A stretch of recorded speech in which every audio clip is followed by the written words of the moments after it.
So today I'm going to be doing a review on the Instant Zest and the Instant Pot, which is a better purchase. I purchased the Instant Zest for $89, not including taxes, and this was going for $97. And to test which one gives you better value for your money. So I'm gonna start first with first impressions.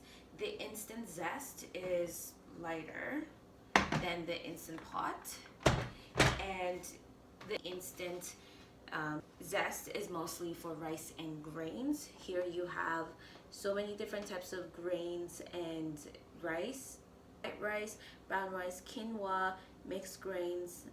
Then we have oatmeal, barley, couscous, bulgur, which I don't know what that is, risotto, and then you have the function of slow cook, saute, and steam.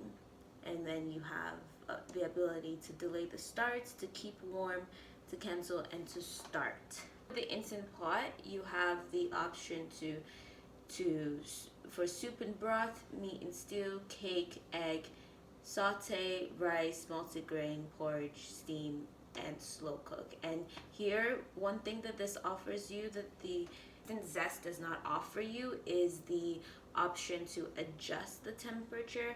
Both have delay start, both have the ability to keep warm and cancel, and the Instant Pot has the ability for you to, it has the manual function, which is very useful when you're cooking something that perhaps doesn't fall into any of these categories. When you open the leads, the Instant Pot has the sealing ring, which is just removable, whereas the Instant Zest does not.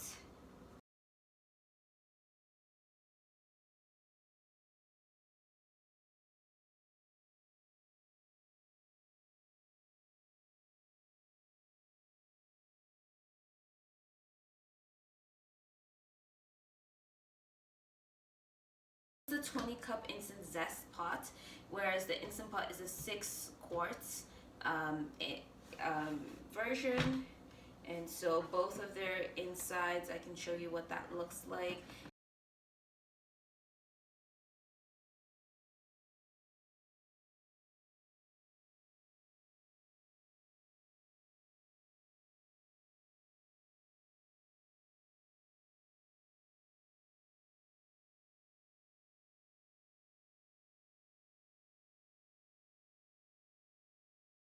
Another thing I'd like to mention is that the Instant Pot does not come with a condenser collector like the Instant Zest does. So far in using the Instant Pot, that's not really been an issue for me, but just wanted to mention that in case that was important for someone.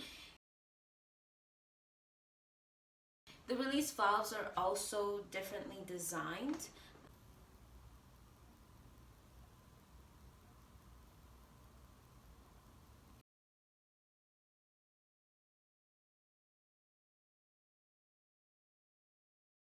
And before we get into the video on how both Instant Zest and Instant Pot cook oatmeal, I would also like to point out that the Instant Pot comes with a recipe booklet, whereas the Instant Zest doesn't. It just comes with the manual on how to use it, as well as the maintenance and warranty booklet. So these are the two booklets that it comes with, whereas the Instant Pot comes with a recipe book as well.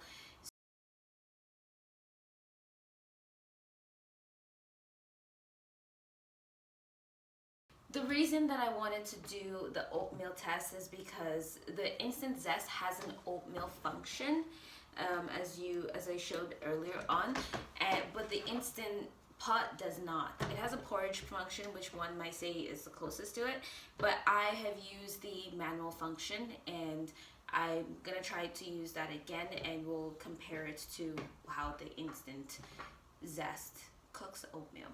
Okay. For both, I'm going to be using half a cup of oatmeal to 1.5 cups of liquid. And then I'm going to have some sugar. So as you can see here, I've got about the same quantity of oatmeal, and that's milk and water. So I have 1 cup of milk and half a cup of water. And then I've got like roughly 2 tablespoons of sugar. And yeah, it's about the same ratio for each. And let's see how long it takes for each to cook the oatmeal and how well the oatmeal turns out.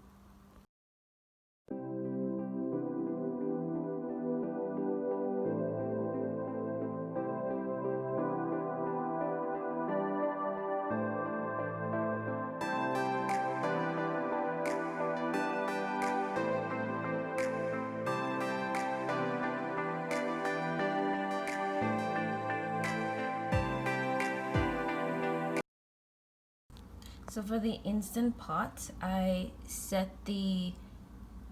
the manual function, set it to 14, and it's gonna start in a few minutes here. There we go. So for the Instant Zest, here as you can see, there's no manual function. I clicked on the oatmeal function, and it automatically goes to, I guess, 50. But I'm gonna try and bring this down to perhaps 30 minutes and see what the oatmeal is like. So it's 30 minutes versus the 14 minutes in an Instant Pot. Let's see. Okay, so the Instant Pot oatmeal is done with 10 minutes and about 15 seconds left on the Instant Pot Zest. Okay, so the oatmeal is done. And on the rice zest, that was 30 minutes. I'm going to open it up and okay, and so now time for the taste test. So I'm gonna start with the Instant Pot. Okay.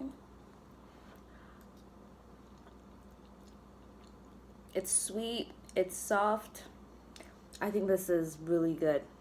And now the Instant Zest. This is just as good too. I would say it's less soft than the Instant Pot. It's a bit more chewy still, 30 minutes. So it still did a pretty good job for 30 minutes. I think some people might like this consistency too as well. It's probably preference how soft you want your oatmeal to be. As long as it's cooked, then it's all good. But I would say the Instant Pot, I prefer the Instant Pot better because it was faster. So in total, I set the timer to 14 minutes, and in total it took about 20 minutes to cook the oatmeal, and it came out very well. But with this, although the oatmeal was really good, and one could even say it could be better if I left it for longer, it just took too long. So it might not really matter for some people because you might just be busy doing something else. Both don't require you to be there and to adjust anything or do anything while it's cooking. So if you have the patience, this is definitely fine. And one thing to also mention is that this is a pressure cooker, which is why it took a shorter amount of time. This isn't. So guys, I think I prefer the Instant Pot. I'm definitely going to keep the Instant Pot because even though it doesn't have an oatmeal function, and as you probably know from the videos I've done on oatmeal, I love oatmeal, it still cooks it quite well, and it probably cooks the other grains function that the Instant Zest has as well, like the brown rice versus white rice. There is a whole booklet and just recipe guide on how to cook these types of rice with the Instant Pot. So I would say for the extra, this was 89 and this was 97. So the extra $9 is worth it. It's completely worth it for this because you can do so much more, especially with the fact that this is a pressure cooker. It is worth it for the extra $9 because you can do other things. You can do whatever the Instant Zest can do, plus you can also bake cake, meat stew, soup broth, so, and you can adjust. You have the manual function as well. So I would say this is a better buy. Or if you've used either of the two and there's something else that you notice, please comment down below. I'd love to hear your comments, and I hope you have a lovely day.